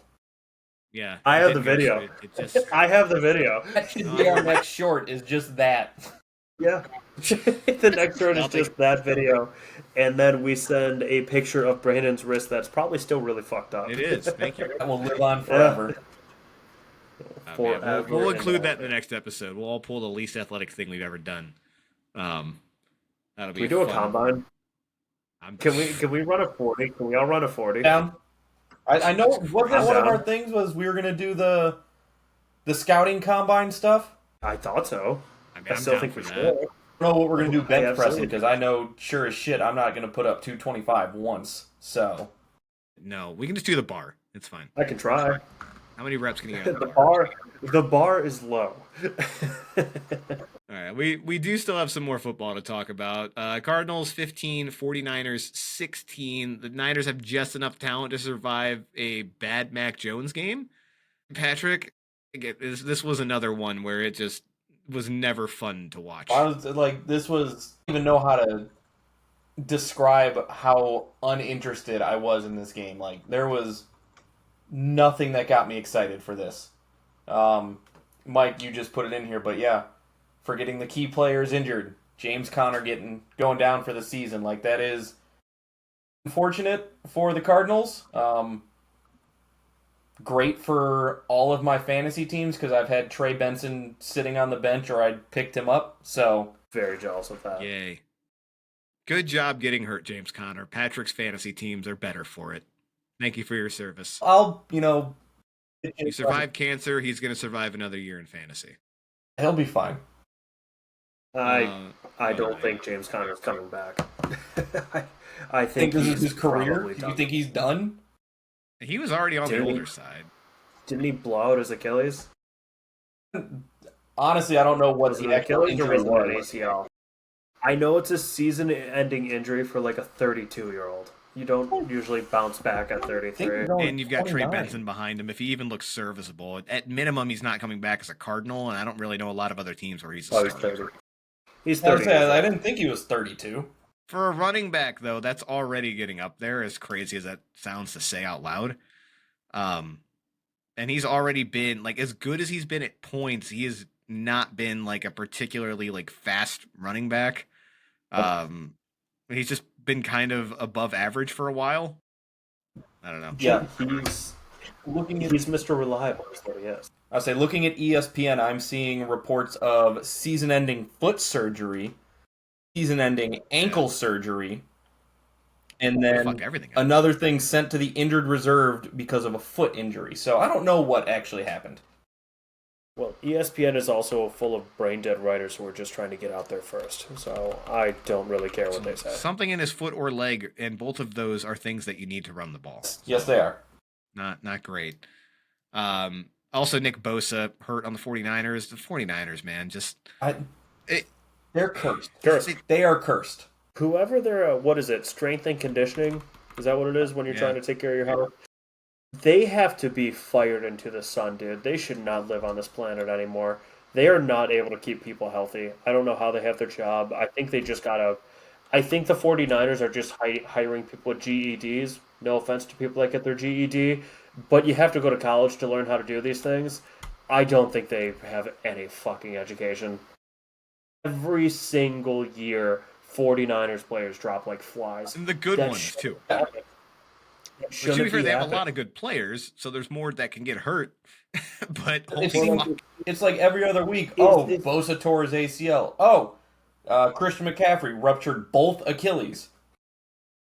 It's that, or is Shanahan just running like full pads practice for 4 hours every day? Like, what's going on here? They hired whoever the old Ravens running back coach was to do strength and conditioning. That's my only possible thought. And you remember 3 years ago when every single Ravens running back got No, hurt? Before the season started. I still remember Was it our drafting draft? J.K. Dobbins, and then before the draft is over, he was injured, and you picked up Gus Edwards, and by the end of the day, he was injured. It was so stupid. Who even? It wasn't I'm even like- Justice Hill. Who the fuck ended up getting the I carries? have that no year? idea. I don't know. He's probably not in the league anymore because they're like, we just need a body. We just need a body out here, man. That was crazy. All right. Well, That I think that was pretty much our crazy. our Cardinals 49ers recap. Marvin Harrison Jr., though, similar to Brian Thomas, and there was just the one catch people kept focusing in on quite a bit, but another player that seems to have just forgotten how to play wide receiver. We can put a lot of this on Kyler Murray, like especially last year, but now, man, he's just dropping easy passes. He went from being a world beater to just kind of being there. He was a college world beater, but yeah, but like rookie year was bad because Kyler Murray just didn't look his way. Still wasn't bad. He still had like 1,000 yards. His rookie year was very promising. It wasn't what we expected because of Malik Neighbors, Brock Bowers, and BJ. Yes. But like, if you get that out of your rookie wide receiver any other year, you're like, oh, this guy's pretty damn good. Give it until week 5, and I think BTJ and Marvin Harrison are going to bounce back. I hope more so. BTJ, I like them both. Marvin Harrison, I don't have hope on as long as Kyler is that quarterback. Just doesn't look his way enough, man. It's kind of sad. Yeah, that's fair, but he's got to make the most of the opportunities he does get. He's got to catch the ball. I'm calling him Mazda Marv until he figures it out. Mazda Marv. I need to see more. Mozzarella Marv. Cardinals somehow 2-1, but they do lose to the Niners. Sunday Night Football: Chiefs 22, Giants 9. This game was awful. This was just a bad game, and again, this is another game where 22-9 I don't think really tells the whole story. Somebody take it. Mike is going back to just outside of. We're not even on the Broncos anymore. Okay. Yeah, this game was okay. Bad, man. I feel like I'm just gonna say what we're all thinking, and even what our sheet says. Chiefs just suck on offense now, man. It's weird. And I understand that they don't have their receivers. Mahomes is still making things happen. He's making Tyquan Thornton, a cut Patriots receiver, which says a lot, look like a serviceable receiver. So, you know what? I'm going to rescind that exact path that I just went down. They need receivers. They need their receivers back. They need Xavier Worthy and they need Rashee Rice back. Because Hollywood Brown, Tyquan Thornton, Kelsey, I guess aging Travis Kelsey, Juju Smith-Schuster, sure as shit aren't the answer. They can't move the ball at all. Their running game is struggling because of it. I still don't know if Pacheco is even worth, a nickel anymore. Kareem Hunt's getting touches. I don't know if that's because Kareem Hunt's still good or Pacheco's really that bad, or again, if it's because they can't move the ball in the slightest bit so they can't get a run game. I feel like it's that third one. And Andy Reid is, I thought, notorious for just kind of grabbing a random running back and going, you're getting 1,000 yards this year. So it's very strange. We are getting dangerously close to Packers, Aaron Rodgers territory, where we haven't talked about it a lot because they went to 3 straight Super Bowls. They won 3 in a 4-year span, in a 5-year span. Outside of drafting Patrick Mahomes, they have not drafted well. Creed Humphrey was a great pick. Otherwise, the receivers that they've drafted, what's up? McDuffie's looking good. Yeah, McDuffie, Rashee Rice when he's on the field. Xavier Worthy looks like he was starting to be something, but for the most part, a lot of the pieces around him are aging out. The young guys did not step up the way that they had hoped in a lot of cases, and it's starting to come back and bite him because Patrick Mahomes can only do so much. As great as he is when he's starting to try to scramble and run around and play Superman, you're not going to be able to win games like that every single time. Everyone has a limit at some point. I think it's my only big takeaway on this is that Patrick Mahomes now is the career leader in another stat.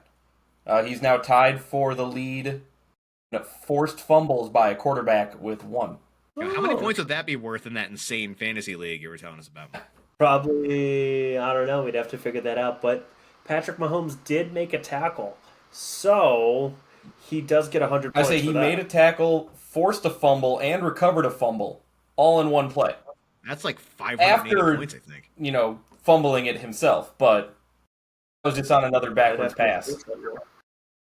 Minus 4 for the fumble, plus 300 for recovering it. Currently, our rules are 100 points for a quarterback that makes a tackle. If you have 6 catches on 9 targets, you get 69 points. Nice.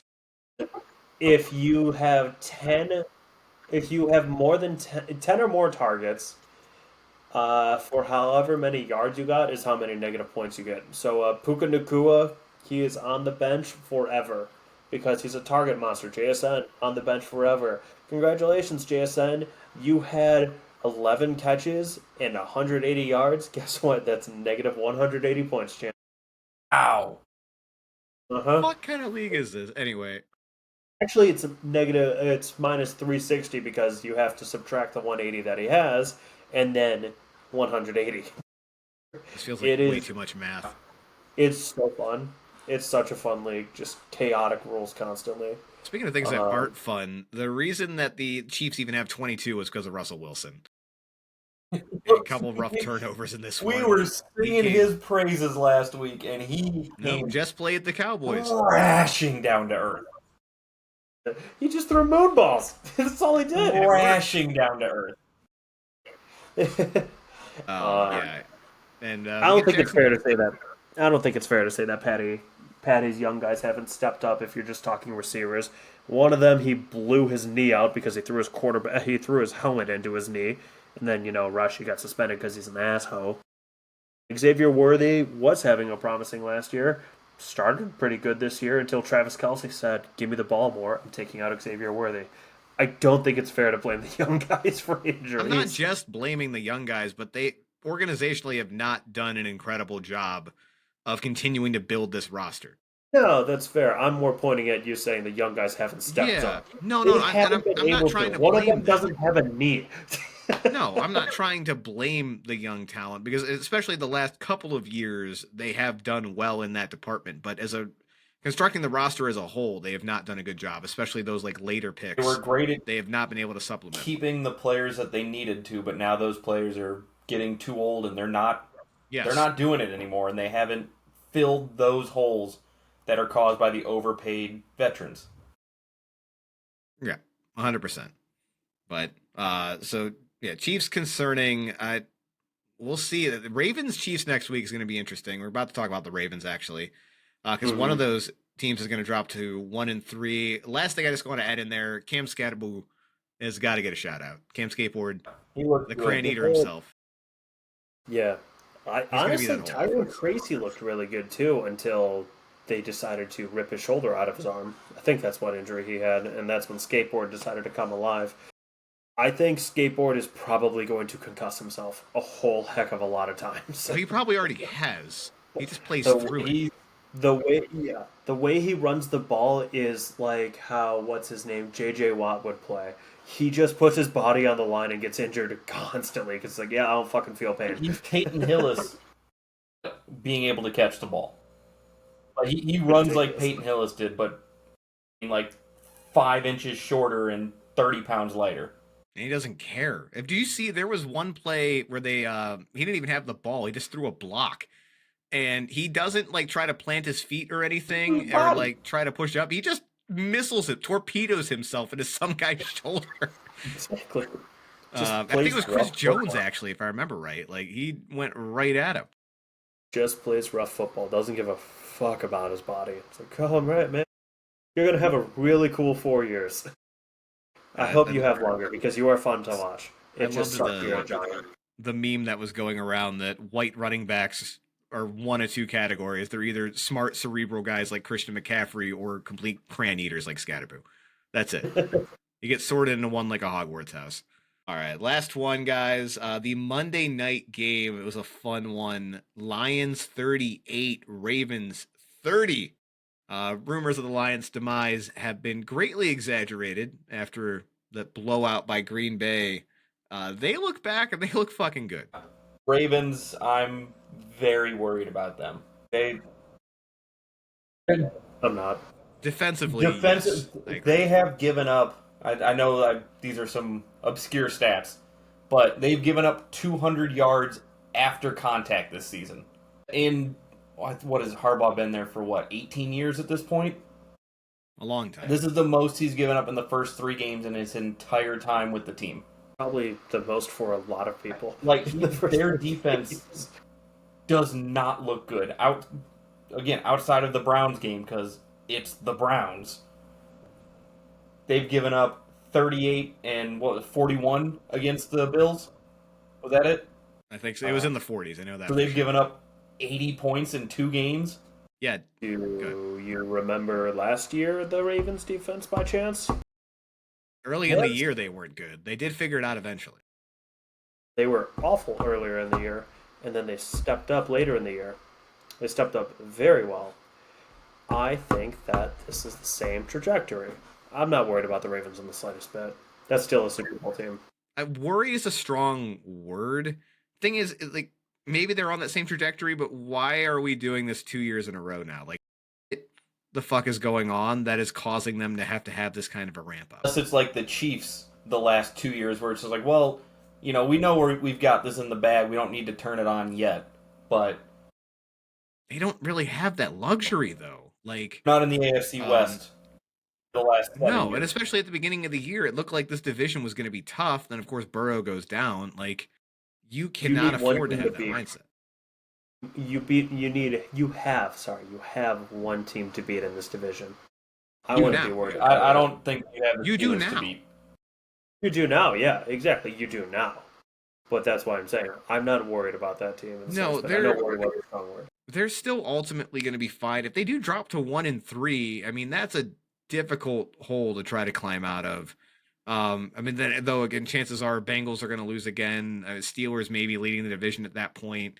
They're still definitely in it, but the defense, it was bad last year. This is worse, though, I would argue. Like, I don't really take that Browns game too much into account because the most they've scored is 16 against the Bengals, who are a god awful defense.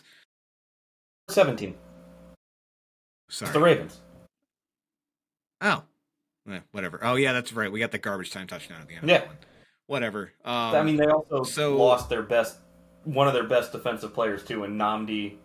I'm gonna butcher his last name, but something along those lines. Yeah, not Namdi. Sure. Matabuke. Matabuike. We're just gonna keep letting you go until you get it right. No, I'm good. I'm not gonna help you. No, so, and keep in mind they have played the Bills and the Lions, who were two very good teams with Super Bowl aspirations, and then they just get the Chiefs to round that out. So maybe they blow out the Chiefs, and this isn't even a conversation next week. Defense was the biggest issue. Lamar Jackson, I had a good game still, but a weirdly frustrating one where it felt like he was trying to play hero ball a little bit too much. He got sacked 7 times, and some of that was the offensive line, but the number of times that he just got tripped up by his shoes trying to make a run, Lamar had a good game, and if you are not watching the actual game and were to pull up on your phone ESPN and look at stats, he had a good game. He did not have a good game. Just running with what you said. He got sacked 7 times. He was trying to play hero ball. He was trying to do everything. He was trying to run all over the place. It was a bad game. He had a bad game. And the thing is, there are teams where he's going to be able to get away with that against. And it felt like he just didn't respect the Lions defense and thought he would have the ability to get around the rushers. But we talked about it a little bit, I think, off air, Mike. But Aiden Hutchinson is back. He had a very, very good game this game. We were talking about it and just saying, like, man, it's weird. Like, he's kind of quiet. Like, is Aiden Hutchinson still, like, great after coming back from the injury? What's going on? And it's like, oh, yeah, there he is. He's right there. Yeah, he's back. And apparently nobody told Lamar Jackson. Nope. I do. Go ahead. I was just going to say, Lamar Jackson, like, this was a playoff game, and Lamar showed who he is in the playoffs. He does it every single time. He can't show up. He tries to play the same exact football every single time, and for those bad teams, as you said, it works. It works really well. And they can't keep up with Derrick Henry and Lamar. They don't know what to do. But a team like the Lions, they're going to shut him down every time. Shut him down for 30. As much as Lamar does deserve shit for this, I do think in this game and in other playoff type games, we got to start talking about Harbaugh too, where the game planning down the stretch, or the play calling specifically down the stretch, just has not been up to snuff. There have been too many situations where they've been playing not to lose where it's come up short. In this one, they couldn't come up with anything against the Lions defense to put them back in. They got the talent, and I do think this was more Lamar execution than it was play calling today. But we have seen this regularly now with Harbaugh as recently as week 1 this year. that this combination, it's the problem with the Ravens is you need two different regularly repeating variables to go right at the same time. And that's Harbaugh calling an aggressive game plan in a tight game and Lamar Jackson executing the way that he needs to be in these situations. And it seems like one of those things is always going to come up. I do feel bad. We haven't talked about the Lions at all. Last thing, Derrick Henry, another fumble in the fourth quarter. I'm not ready to say it's a problem because this has not been a problem his entire career, but man, I feel like it's in his head now. If you saw how he reacted after that fumble, he's thinking about it. It's in the back of his head, and I'm worried that it's going to carry with him. He slammed his helmet and almost fell off the bench trying to sit down. Yeah, he's thinking about it all right. I think it was before the game on Monday that I texted you guys saying that whatever the crazy stat was that he's in like the top 10 in touchdowns and rushing yards all time. I was like, oh, he's easily going to break that. After watching this game, I'm worried if he's going to make it to next season now. I don't know about all that. But yeah, I mean, he has to fall off at some point. Yeah, I say at this rate, he's falling off hard. I hope he proves me wrong and goes back to 1,500 yards and 14 touchdowns. But right now, that's not looking promising. I will still say, last thing on the Ravens, I promise, like we all predicted the Bird Bowl at the beginning of the season. I still would not be surprised if they get there just because the AFC, again, there is no team other than maybe the Chargers who have not had playoff success, really any point in their franchise's history, that they're going to have to go through. And we saw them play the Bills, and while the Bills pulled that game out, that was an incredible game. So I still would not be surprised if they get there, but if we were repicking it right now, I don't think I'm taking the Ravens out of the AFC, but maybe next week I think will tell us quite a bit going against the Chiefs. Bills or Ravens for me. But we do have to talk. Let's talk about the Lions at least a little bit, man. I feel like they haven't gotten their flowers at all. Offense is coming alive for sure. Yeah, they figured it back out. Dan Campbell's going to be just fine without Ben Johnson. They got everything kind of clicking the way they want. And again, against a Ravens defense that has not been good this year. But Goff was cerebral. Running game with. They got Jameson Williams involved early and kind of stretched the field out, and that allowed them to then go to Amon-Ra later on. They've got two incredible running backs. Their running game looked Did you realize Jamo had two catches on the first drive and then nothing the rest of the game? That's all they needed. It was just to stretch the field out and to open up the lanes for Monty and for Gibbs. And Monty was probably the best player they had out there. He was looking. Yeah. He's Two very touchdowns good. He averaged like 13 yards a carry or something? I believe it. He's forever underrated, that guy. The poor guy gets absolutely no love. Well, it's easy when you got Jahmyr Gibbs on the other side. Fair. But no, the credit to the Lions. The defense looked improved as well. If I remember right, the Ravens got like a late garbage time-ish touchdown too. So 30 points, I don't even think was really indicative of how that game ended. Tell me if I'm wrong. No, they got a Mandrick touchdown. That's right. So the Lions defense played much better. Hutchinson is back. If he can stay healthy, I think that's the key that they need to like really push in the NFC. NFC has a lot of really good teams still. But Lions, I think, proved that week one was a fluke, and they're going to have something to say about this Super Bowl run when everything is said and done. Any last notes about this game before we get into our random bits and our fantasy segment? Got nothing.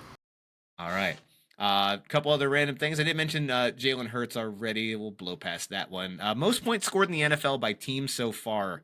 Number one, the Ravens, 111 points, and they're 1-2. Number two, the Colts, 103, and they're 3-0. And then tied with them, the Lions at 103, and they're 2-1. That's just off the last 2 weeks, really, for them, because again, they did virtually nothing against the Packers. So again, it's interesting that the Ravens, it's all that defense right now, man. Like if your offense puts up 111 points in 3 weeks and you've won one game out of it against the Browns, Crazy. That's not great. Speaking of the Browns, going into that Packers game, they had lost 145 straight games when trailing by 10 or more with under 4 minutes left. The Packers had won 300 straight games on the flip side of that. I feel and like both of those streaks came. I feel like you look at that stat for any team, and it's going to be a high number. Oh, I'm sure, but still, credit to the Browns completely turning that game around with virtually no time left. And the last one actually happened after this week. Steelers and Vikings playing in in Dublin, not London, this week. And Mike Tomlin had a press conference before the team departed and was talking about Carson Wentz and how they look forward to the opportunity to play him and that he is a Grizzly veteran. And they got to be ready for that. Not grizzled. Grizzly. Grizzly. I mean, if you go through Carson Wentz's like social feeds, he's probably killed a grizzly bear or two. So maybe that's what he's referring to. Let's hear it. But speaking of, I'm sure you guys are aware. I know you guys are aware because we've talked about it off the show, but completely unrelated to any sports whatsoever. Y'all, it's Fat Bear Week. And if you're unaware of the gloriousness of Fat Bear Week, it is quite literally a bracket of fat bears, and you get to go vote on your favorite.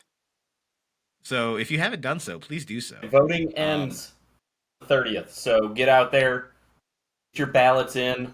I say they will take absentee ballots. I know that's a hot button issue right now. Well, yeah, I was gonna say mail ballots are still mail okay. in, online, in person.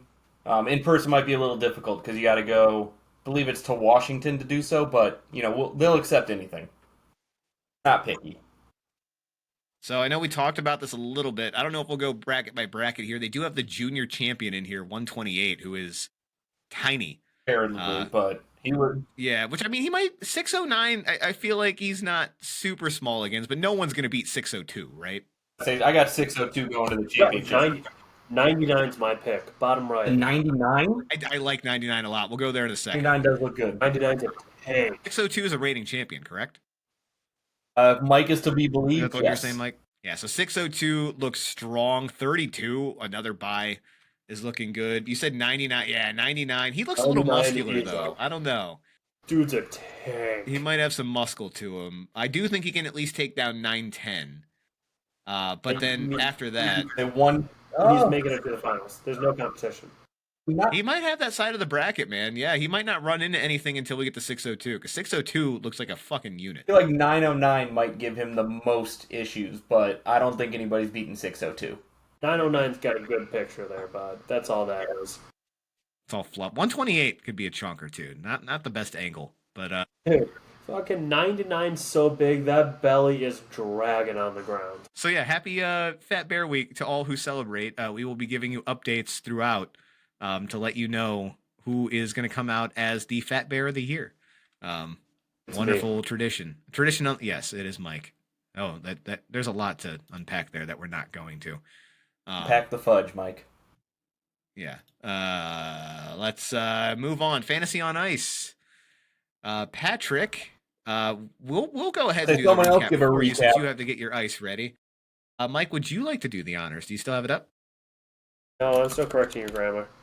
All right, fine. We did not rehearse this part. So the winner this week was Michael, 116.82 points, in large part thanks to Caleb Williams scoring 29, David Montgomery scoring 29, Nico Collins scoring 19. Bijan didn't even have that great of a week by his standards and still ended up winning by quite a bit. It really came down to me and Patrick. Luckily, I had Amon-Ra. I had the Sun God. He had Derrick Henry, so it looked like it was going to be good. The fumble by Henry didn't have his best night. He only put up 10. Amon-Ra put up 17. That was enough for me to win 82.8 to 72.68. Yummers. Delicious. All right. You guys go ahead. ahead. The more of those ices you drink, they don't get better. They never get better. No, they don't. They're just as much of a sugar rush, and you feel it on your teeth all night. I get to go first since I lost? You do. Yes, Patrick. Are we going to be throwing anybody back? Oh, absolutely. Let me get this pulled up. We're going to flip a cap to see who I throw back. Heads for Trevor, tails for Calvin Ridley. There it is. All right. Go back into quarterbacks. Tight ends. So Trevor Lawrence is going back. You guys ready to spin the wheel? Just making sure. If it lands on Joe Burrow since he's injured, I get to spin it again, right? All right, Correct, cool. Just want to make sure. Yeah, injured players. Do we want to say injured players or benched players? Like if Russell Wilson comes up? You should have fixed Russ. If you get Russ, you get Russ. That's a dangerous. Should have taken him off. I'll be He nice. keeps this real danger, Russ. And we're not going to have to worry about it because you got JJ McCarthy, who is also I hurt. was gonna say, God so damn it. go fuck yourself. Damn Spin it again. Damn it. Wait. He might play this week. Actually? Actually. All right, we I'm got to look making this that up. Hold on. I'm making that up. Okay. Okay. Hey, remember that time He had I a tricked high you guys ankle into being sprain. like, Amon-Ra's definitely injured? Yes. Both you guys freaked out. We're like, I Damn can't it. find anything. It's like, yeah, because he's not injured. Oh, I wanted you to have JJ so bad. Sorry. Uh, He's all still right, listed let's as try out. again. I guess I should actually update this. Playing wheel at week some 4. Point, huh? Ooh, come on, get to okay. Baker. Patrick Mahomes. All right. Could be worse. Weird It's a good saying one. that about Patrick Mahomes. He did almost get Joe Burrow. Almost get to spin again. All right. So I was second. Oh, I was debating between the tight end or RJ Harvey. RJ Harvey was in my flex spot. The flex Did not wheel. look great. Go the flex wheel. Fuck. All right, fine. RJ Harvey, you're going back, buddy. The wheel of flex in all its glory. Let's do this. How bad could this possibly be? Watch me get Jonnu Smith again. Okay. JSN. Shit. Okay. I am very much happy with this selection. Yeah. Complain more. Yay. All right. We're Um, slowly upgrading. Mike, you throwing anybody back? What was the Good rule? week, man. If a player's out, we still have to have them. You have the choice. Yeah, if they're out for the year, you can throw them. They're back. out at all. If they're out at They're all. missing the next Well, week. I have Scary Terry, who's questionable right now. I don't know if he's going to play. No, So, that's It you has to be gotta- out. Yeah. Okay. So if he gets ruled out and doesn't play, Yeah, then we can go back in on for Sunday. you. Okay, it's not too late to spin the wheel. All right. Well, fuck it, he's going back in. Spin the Throwing wheel. Terry back. Was he a flex or was he a receiver? He's a flex. All right, flex wheel. The fact that you didn't go tight end is crazy. Kuchanu's a monster. Are you kidding You literally me?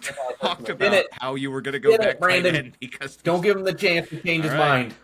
See, flex this is wheel. why I suck in these things because I just want to have more fun. Hey, Metcalf. Somebody have DK? Not somebody had DK. I thought somebody had We DK. have DK. No? Well, congratulations. Kong. It Hell could have been yeah. worse. I'd- All right. Say we're all happy with what we got rid of and got back. Good. The wheel was kind. The wheel shined favorably upon us this week. I basically just got bigger and faster, Terry McLaurin. Just got to put up the same exact numbers. Yes, DK Metcalf. My first player comparison I would think of is Terry McLaurin. I mean, you know, if you thought about that, you would It probably... makes sense if you don't think about it. You would probably be better in your draft analyses. That's all I'm saying. Anyway. All right, week 4 pick'ems, which I should also update because we got a change in the leaderboard. Mike, now in sole possession of first place, went 13-3 last week. Great Fuck. job there. He's now 37-11 on the year. And Patrick has moved into a tie for second after going 11-5. I went 10-6, which means we're both 34-14 on the year. So again, good weeks all around. I mean, good. I'd be happy with any of these records, but congrats, Mike. You now have a 3-game cushion on everybody. So good for you. Let's see if you can keep Picking it. all underdogs. Well, perfect. Well, you can actually get us started then. Thursday night, Seattle at Arizona. The primetime games Speaking of suck this underdogs. week. Yeah, they really do, man. They're in Arizona? Correct. Not that Awful. really matters. I don't know. I guess I'll pick Seattle. I don't know. Sure. Patrick, Go Seattle too. I don't even want to watch this game. I'm going. Seattle has quietly played really well the last couple of weeks. They lost week 1 against the Niners, and the Cardinals have not. I know they're 2-1, but I don't feel comfortable picking them really at any point. Patrick, I think you're Irish, right? You can start with the Dublin game. Minnesota at Pittsburgh. We established JJ's not playing, so I'm gonna take Pittsburgh. Never mind, I'm gonna take the Vikings. Idiot. Vikings. Sure. 8:30 a.m. start. Oh, sorry, 9:30.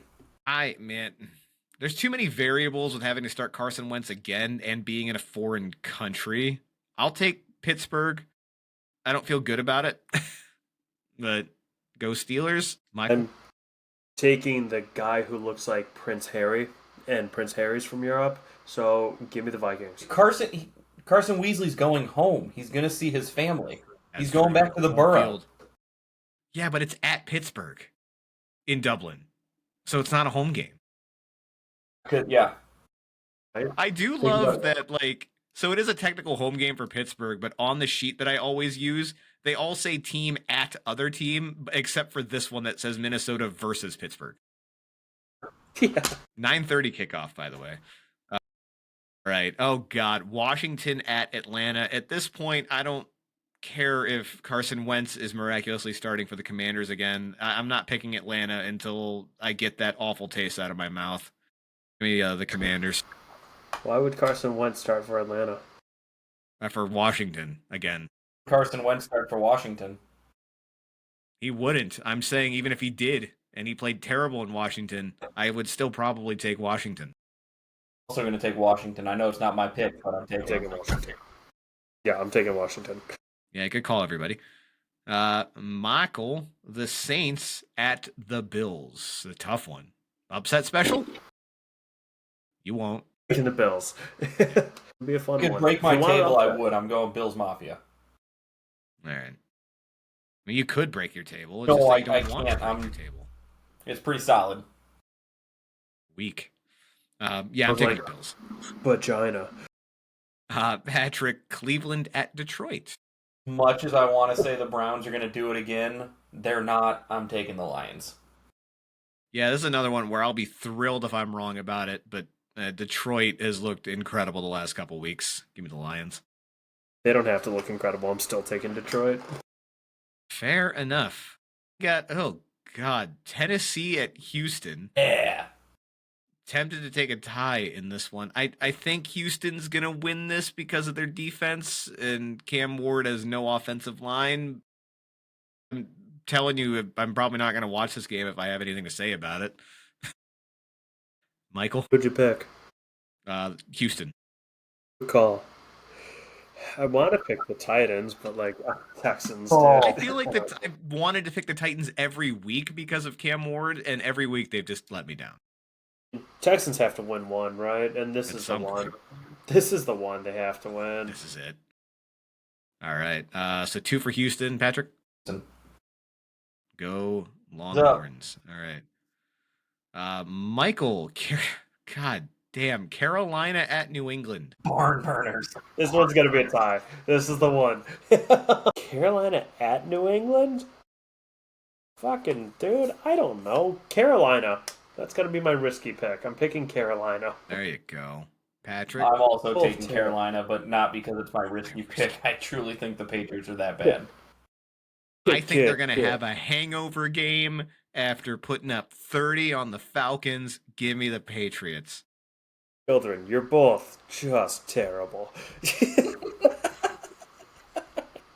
They're both starting Patrick. their first pick quarterbacks, but this is a backup bowl, basically.